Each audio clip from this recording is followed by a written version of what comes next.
Hi guys, welcome back to my channel, The Inked Reader. I have half an hour of lunch break and I am filming my wrap-up for my comics. I had an amazing reading month in terms of comics. I've read 11 things, way better than the past months. But before we start, I received in the post this thing that I bought on Etsy. And usually I don't buy things on Etsy just because they're so expensive. But this one, I was having a rough day and I was just like, this is too cool. And look at this, it's a bookend and it's Medusa. Can you see it properly? I hope so. It's plastic, so I don't know if it's like a 3D printer thing. And I've seen some people coloring in, like, I would probably mess this up, so I don't think I can color it. But look how cool it is. It's like a bookend, like not a bookend, but you put between your books and it looks like Medusa is coming out of the books. So I'm gonna plan to do like a bookshelf reorganization at some point, probably in December. Probably that's how I'm gonna spend my Christmas, reorganizing my bookshelves.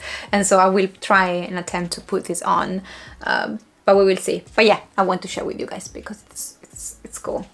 I think it's cool, at least. So, without further ado, from the least enjoyable comic to the most enjoyable one, as always, on average, I do have good months with my comics, just because I'm very picky when it comes down to choosing them. So again, my enjoyment doesn't reflect necessarily quality, but this is what I enjoyed from the least to the most. Starting at number 11. Okay, so I also don't do synopsis of these in my wrap-ups just because I do synopsis in my TBRs usually. So if you're interested in, knowing what all of these series are about, you can go back to my TBR for the month of October. Only in this case, this was from September. I've carried it over. So very briefly, this is the story of this man who dies saving a colleague of his and is transported into this magical, fantastical world as a slime who wields immense power. So he's a slime creature that can transform and has powers, and he has to navigate this fantastical world, and it's very much like a video game. I read volume 4 in October, picked this up the first day, and I'm going to show you some of the art. Now, I enjoyed this volume slightly less than I enjoyed volume 2 and 3. However, not enough to continue on with the series. In a sense, I do own 2 more volumes, and I might continue on with the rest just because I own them and just want to be like 100% sure that this is not for me. What I've noticed particularly is that I liked in these the lizards and wizards, it rhymes, protagonists, like, characters. I really enjoyed those, but I don't like our main protagonist, Rimuro, how you pronounce it. Rimuro. I don't like him particularly, and that is a main issue because of course he is the protagonist of this. And I also did not love how, because he can transform, and he at times, or most of the times now, transforms into this little girl, how she is sexualized as a little girl, it just feels odd to me, and I'm not having the best of times. Said that, this was the best volume I've read since volume 1. So yeah, 3.5 stars. Then we've got Jujutsu Kaisen. I read volume 4 of these. That was on my TBR for October. I'll show you some of the art if I can, because I definitely don't want to spoil anything. I think it should be fine. So this volume I didn't particularly love, and I think what I love about Jujutsu thus far is the characters, the people that attend the academy that our main protagonists do, and they're kind of twisted dynamics. I'm really engaged by reading about those. I also find the art quite good, although I do not love the combat scenes. I do think some of them are a bit messy, and I do understand though how well they might translate in like a visual format, so the anime of these might look great and might work perfectly, but here sometimes the action scenes I'm a bit confused what's going on. And also, like, some of the enemy in this, for example, felt a very average enemy that you get in a tons of anime or other manga. Like, it didn't feel anything special. So the plot in itself and some of the enemies that thus far I've encountered are not that appealing to me. Like, I don't feel the stakes because, like, yeah, here we go, it's the same thing. It's like I don't like episodic things, episodic manga, specifically in this case. And these enemies feel very much episodic enemies, where every time you got an enemy that's slightly more powerful than the one that came before, and then you have to go about fighting it. And again, I can put up with it to a certain degree if I love the characters especially, but I like them, but I don't love them to that point. So again, I'm very much conflicted because on the character side, I am interested in giving these characters more of a chance. On the plot side, I'm not so sure I want to spend more money on these. So as it stands, as always, for the last 4 months, not 4 months more, that I've tried to read Jujutsu Kaisen, I'm conflicted. Okay, speaking of episodic things that eventually I got a bit tired of, we have a Kurosagi Corpse delivery service. This is the bind up number 5, so I don't remember which contains, okay, 15, for 13 to 15. And the volume for 15 had never been translated in English. And I think in Japan, the series continued on, but Dark Horse has not published or translated it thus far that I know of. But they might in the future. Let me show you some of the art. So this is very much episodic, in the sense that you follow this bunch of kids at university that have paranormal powers trying to solve ghost mysteries.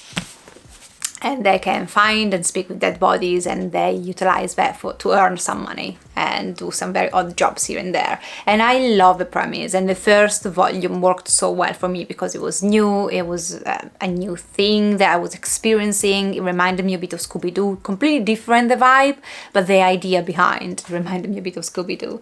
And I have throughout quite enjoyed these, but when I read 3 volumes like these, I get tired of it because, again, it gets a bit boring after a while. I loved some of the ghost stories, some of the ghost hunts we go on these, but at times I was like, okay, how many pages left? I'm kind of done, I want to put it down. I do honestly believe that probably if I'd paced myself differently and read just 1 volume every, few weeks, I would have enjoyed the experience more rather than pushing myself to read a whole bind up. My bad. I will potentially still buy a new bind up if it comes out and it's not too expensive, because I do generally love these characters and the camaraderie. It just, I don't know, I need to pace myself differently if I decide to ever go back to this world. But yeah, I also love how at the end you get the author, the mangaka, kind of explaining a bit the lore and some of the things that he puts inside, where they come from, and I do learn a lot about Japanese culture, but in general, about modern pop culture at times as well. So yeah, that was a nice thing that I kind of noticed and made the best use of throughout all the bind-ups. But yeah, overall, a good solid read, good for Halloween. Then I have Fire Punch. Yes, this is quite low this month, and this is probably one of my least enjoyable volumes I've read thus far. I've just got 2 more to go. Can I show you these? I don't know. I'm gonna try. The art is very difficult to show just because I don't want to spoil anything. I don't think I can show you the art, guys, without actually spoiling anything. So you're gonna have to look it up online if you want. Apologies, also there is a meeting in another room of the house and some echoes might come in. Anyway, I found this volume particularly weird, and now let's premise that this whole series relies on the thing that this is bloody weird. But what I mean with this is that it was even more weird than usual. I also was kind of creeped out by Annie in a way that I'd not before. Like, Annie is a character that I don't love. It's a character that I follow because I'm generally curious to see where the story is going, but it always made me unease. And I don't know why. It's not like a character that, it's not like you follow a serial killer or whether it's the case. And it's not a character that necessarily sold to you. Like, it's not, I don't know, American Psycho. It's not that kind of character. So there is something of Annie that put me unease that it's not necessarily meant to. I just have this preconception of it, or I just feel him in this way, and I don't know why. But in this one, he particularly put me off. Like, I was particularly on like of a defense against him in a sense, and I don't know. I mean, the way the story is turning out to be, it's taking a turn for the weird that I don't know how much I like. Like, I am in distress almost while I read what's happening here. And I was creeped out a lot by Annie in these. And I don't know if that's what the mangaka wants me to be. And that's where my conflict comes from, because I'm not sure if the mangaka Fujimoto actually meant for me to be so creeped out by him, or if somehow I'm just having like a skin reaction, like a reaction that's just unique to me and it's not meant to be. I don't know. Let me know how you feel about Annie by, you know, toward the end of the story without spoiling anything, because I still need to read 2 volumes. Anyway, I was creeped out by him, and also this series gave me a sense of anguish that Chainsaw Man never did. Chainsaw was, you know, it's a dear series of mine. I love Chainsaw, and Fire Punch somehow I respect but don't love the same way. And again, it's probably because of those negative feeling that every time I pick up a volume, it just makes me feel, which I guess in a sense, like, it's a very bleak, dark, horrible world that we are exploring. So maybe that is, you know, meant to be that way, and in that case it's very effective. I respect the hell out of this series. I want to see where this is going though, because Annie I always struggle with him, and I'm getting to the point where I'm really struggling. But yeah, I found a bit awkward these and what happens in these, so that's why I probably enjoyed it a bit less than I used to enjoy some of the other volumes in the series. The next one, I really don't have much to say about this, because it's just an enjoyable feel-good series that I pick up now and then when I need a palette cleanser, and that is Adventure Time Volume 8.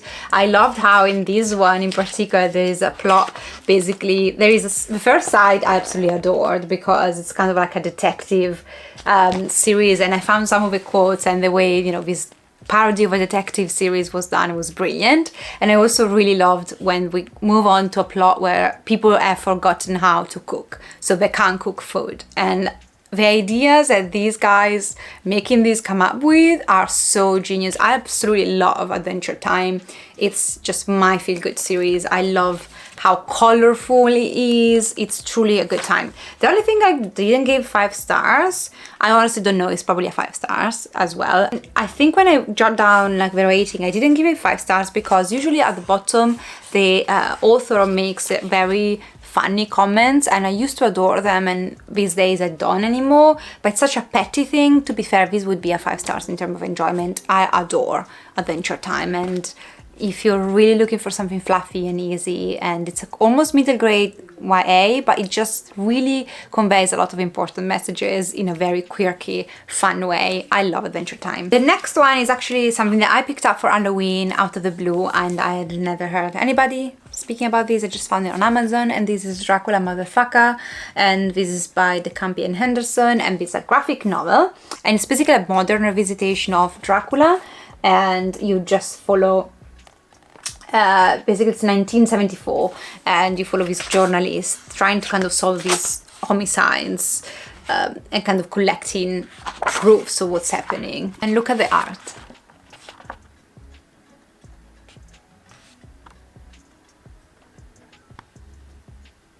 I really enjoyed the art style of these, and it was so colorful. And Dracula is my favorite classic. It's one of my favorite classics ever. So any revisitation of Dracula, it's somehow gonna work for me. And these, the only critique really I have is that it was too short. So the story really can't take off, because by the time you get to the end and you started to warm up to it, it's finished. So it's a short story in a graphic novel format, which I'm not the biggest fan of short stories, and again, probably I would have not loved if I did not love Dracula to begin with, and I got some of the nuances that comes from Dracula that it just managed to come through because I was familiar with the story. I adore the art style. I found the dialogues and the way the story was structured quite clever. In the back it says it's a psycho horror.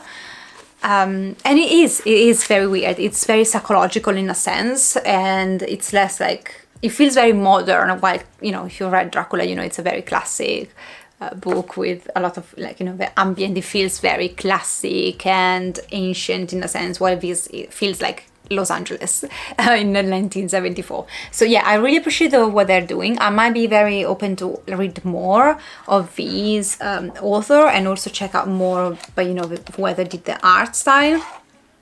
And I also think this is gonna be like a quick read I can pick up now and then. Now, it was around £12, which I would argue that's a lot for like such a short story, but I don't mind because of the art again. But if you find it for cheap and you are in for just a quick read that you can read in literally 20 minutes, if that, then this was a good one. And there's some very like horrorish scene. It was very good Halloween read, to be fair. Then I have Hell's Paradise Volume 3. I am so glad you guys recommended this to me, because I am truly enjoying it. I think coming from Berserk, which is, you know, the GOAT, and missing the kind of monsters and horror manga, this is something that provides me with kind of like, you know, horror and mystery and fascinating characters. It's kind of keep me going while I wait for the last volume of the deluxe edition of Berserk coming out. And I am loving the mystery of the island. I am loving the art and how grotesque these monsters are. I'm also really growing attached to the characters as well, which does help.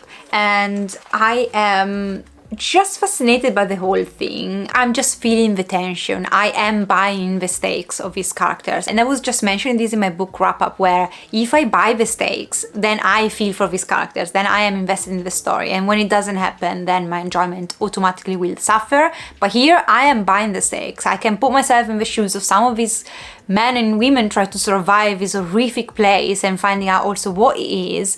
And I'm just like, that would be like a bloody nightmare.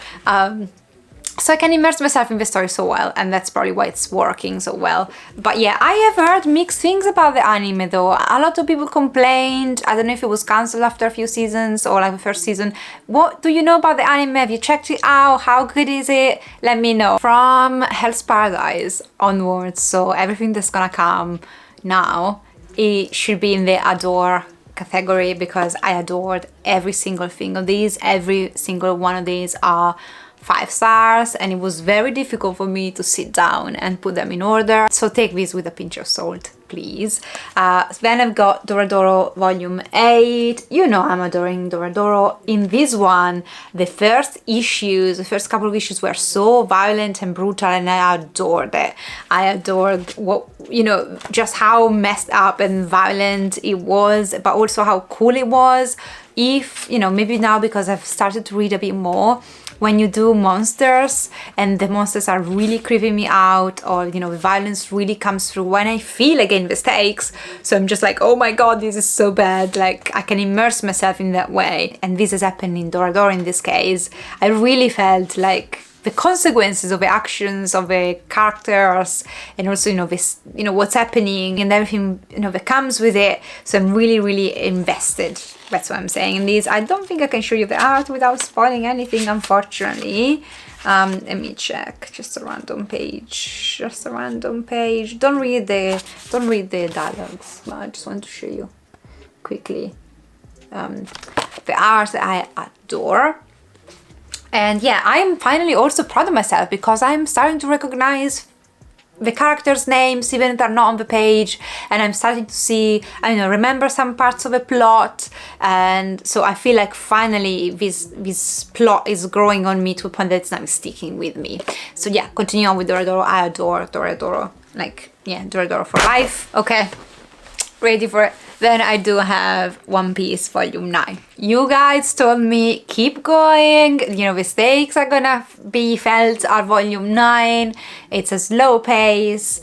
Get to Volume 9, it will pay off. And you guys were both wrong and right at the same time. You were wrong, some of you, not all of you, but some of you were wrong in thinking that I would struggle to get to Volume 9, because I really truly didn't. I enjoyed the story from the get-go, and the humoristic side of things, how, you know, the comic relief is spread out throughout the series. It's what's making me loving the series so much, as well as the characters, because again, this has the episodic nature of every time there is a more badass enemy to fight, and it takes volumes and volumes. So again, I think if there wasn't the attachment to the characters or the humoristic bits, I would probably give up on the series. But now because there are all of those elements, I can put up with it. Will I stick to the whole thing? Who knows? Let's find out together.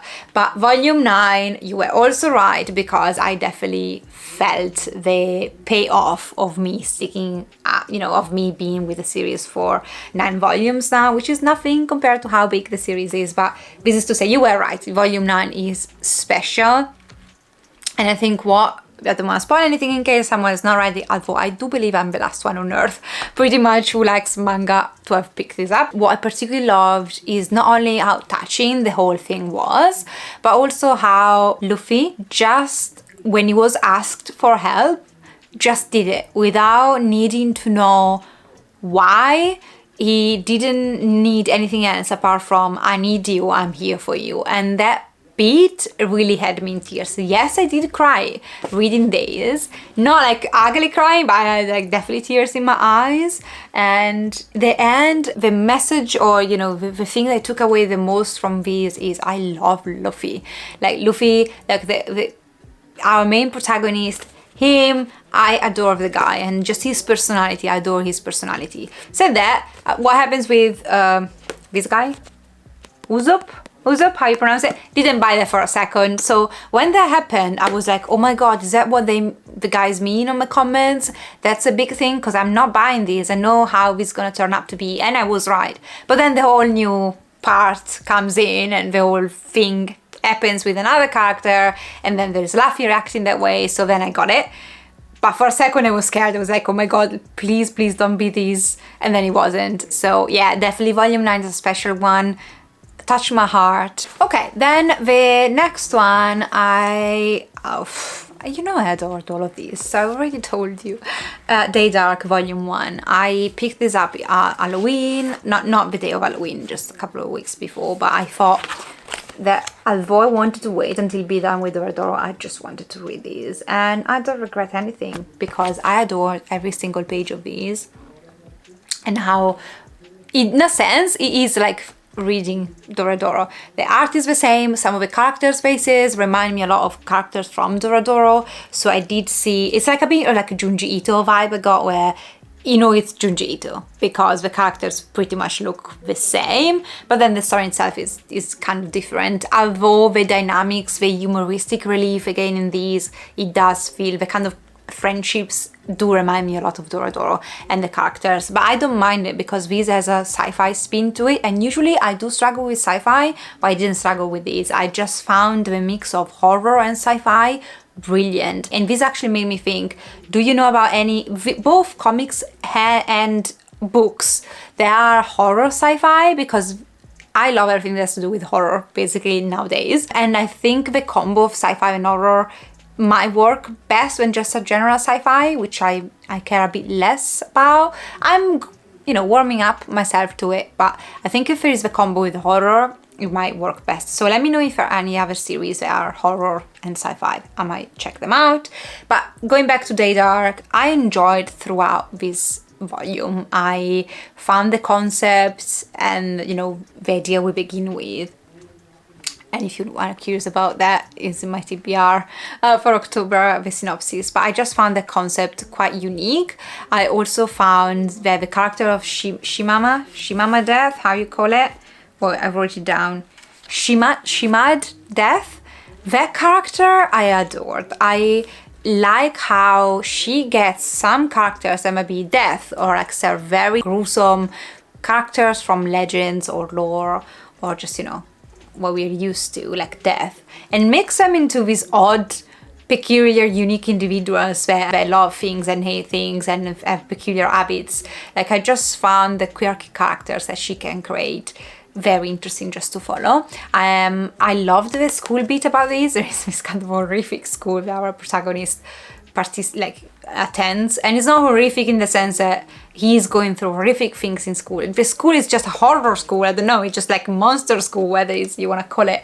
And how peculiar that was, definitely made me laugh a couple of times, and I'm definitely invested in continue on with Day Dark. I also really adored how this volume was formatted.